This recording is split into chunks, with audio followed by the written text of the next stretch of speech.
When a person who was alive during the 1980s is asked what it was like, the one way to best describe it was outlandish. While the 1980s brought the world out of turbulence and into prosperity, it was also a time for entertainment to run wild. MTV brought the world the music video, Atari and Coleco brought the world the very first home video game system, and the film industry gave way to the blockbuster. Then the first day dawned on the year of 1984. Was this year going to be what George Orwell predicted, or would we see something liberating?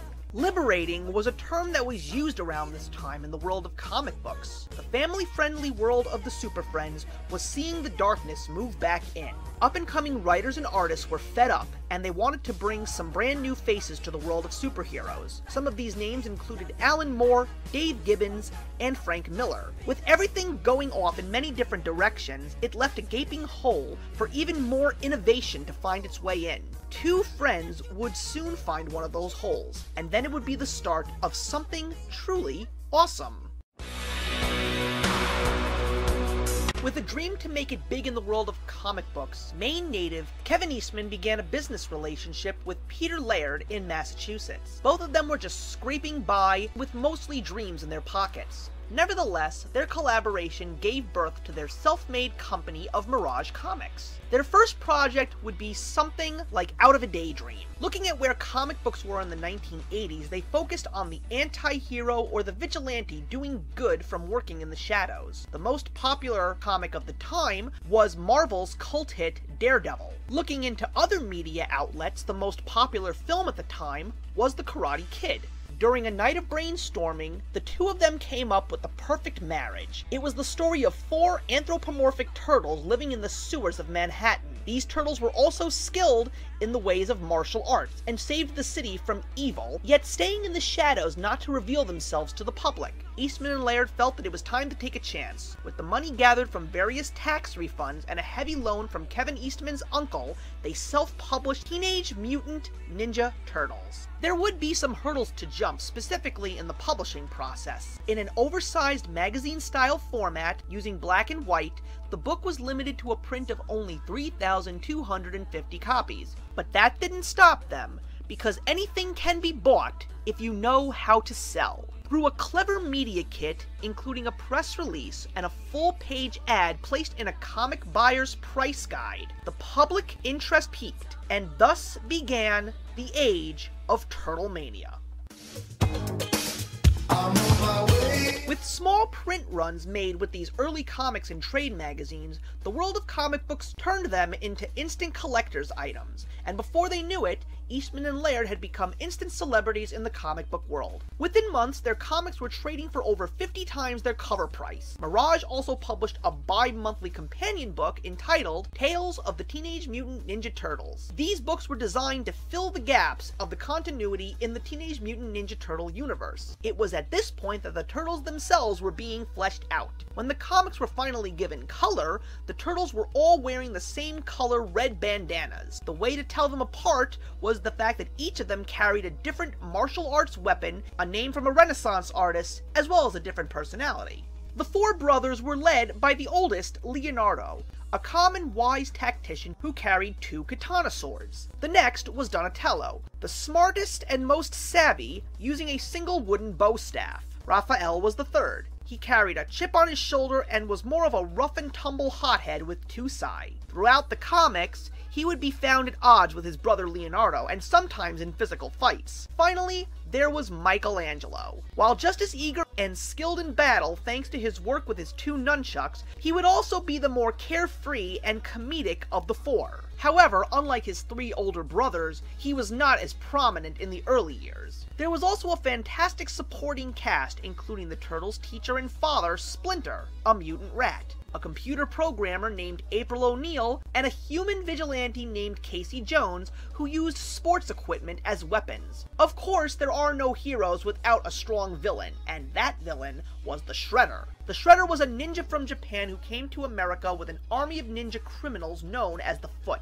It was also through Shredder that fans learned the origin story of the Turtles and their master Splinter. Being just a rat and 4 baby turtles, they were exposed to a radioactive substance instance being smuggled by the foot. The first volume of the comic series gave us all these characters in a spectacular story of friendship, self-discovery, and a final showdown between good and evil, ending in the death of Shredder. However, this would not be the last time that we would hear his name. When the book was closed on this first chapter, these new heroes of Eastman and Laird found themselves heading into a place that they never would have imagined. The Teenage Mutant Ninja Turtles were about to embark on their next big adventure.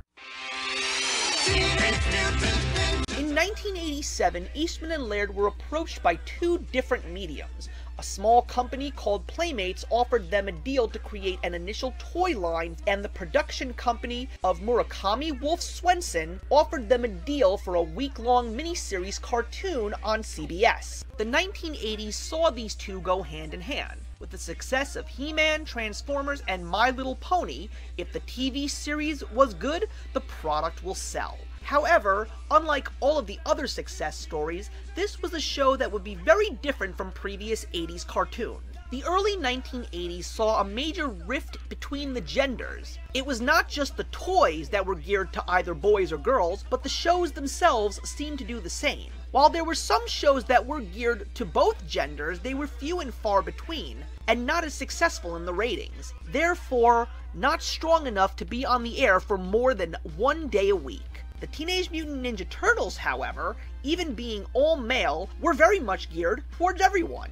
At this time, there were other cartoons breaking those gender barriers, two being the very first successful Disney cartoons, Gummy Bears and DuckTales. Once again, the team of Eastman and Laird would find another hole, and like the Mirage comic series, the toy line would be released soon after the miniseries aired. The plan would be a grand slam for the franchise. The show was on Saturday morning syndication from October 1st, 1988 to September 9th, 1989. The show would change the Turtles forever, starting by giving them each a different color bandana, and each of them would have their first initials on their belt buckles. With voice actors including Cam Clark, Rob Paulsen, and the late James Avery voicing everyone's favorite villain, the Shredder, the show was a huge success. The introductions of additional villains, like Krang, and Shredder's goofy henchmen Bebop and Rocksteady were also a big contributor to the show's success. One of the four Turtles would also get his big break with an extreme personality makeover.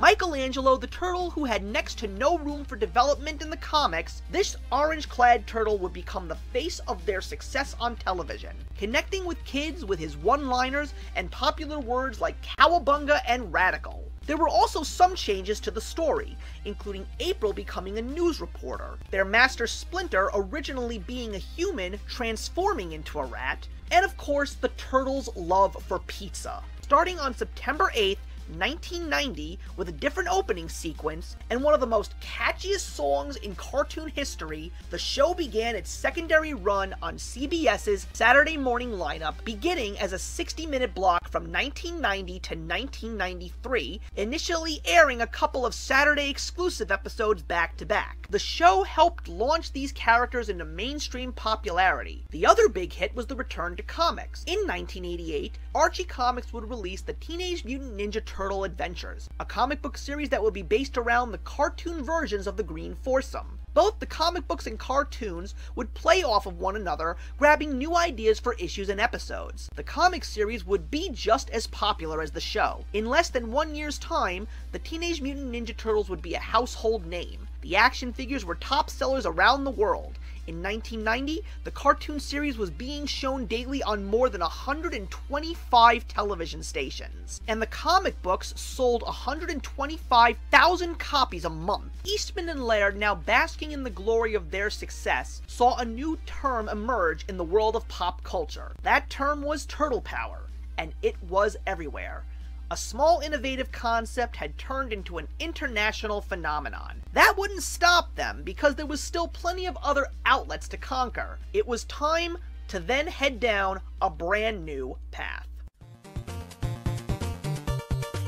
The late 1980s saw a drastic change in technology, and thanks to the new powerhouse of Nintendo, video games had reached a new frontier. Right beside the Turtles, names such as Mario, Zelda, and Metroid were invading homes across the globe. So with that, the Teenage Mutant Ninja Turtles would soon invade the digital world. The small independent Ultra Games would bring Teenage Mutant Ninja Turtles to the Nintendo Entertainment System in February of 1989. It was a single-player action game where the player can control any of the 4 turtles simply by pausing the game and switching players. The game was also innovating by the use of both an overhead view, based around the Legend of Zelda franchise, and side-scrolling. Taking the elements from the cartoon and the Archie comics, fans could play as their favorite turtles in the comfort of their own home. However, while this game did sell many copies because of the name alone, it did not end up on everyone's top 10 list. The game was furiously hard with a very difficult gameplay. I myself still have nightmares from the dreaded water level. In that very same year,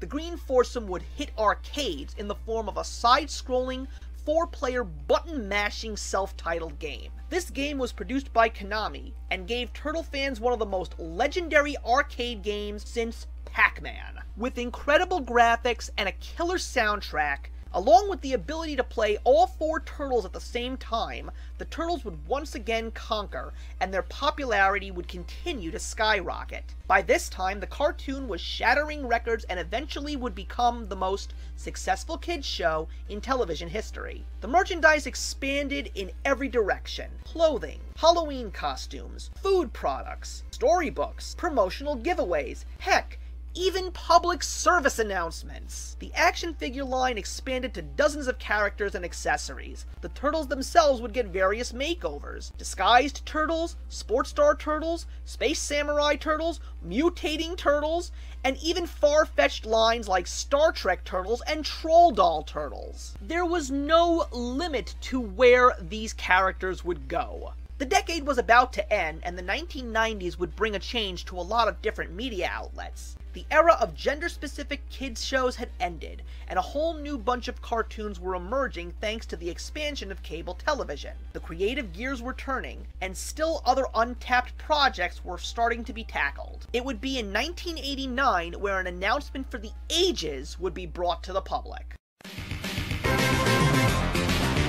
In the first quarter of 1989, it would be announced that everyone's favorite 4 green crime fighters would be taking their next big adventure to movie screens across the world. The biggest reveal was the fact that there were plans to make it a live-action film. With that, there was a perfect blend of skepticism and excitement in the air, as the Turtles were going to take on a challenge that no one had ever done before in modern-day film. The production staff had a feeling that if this was a film that was going to be just as successful, there would be only one man who had the innovative mind to take the trip with them. Now, it was only a matter of him saying yes or no.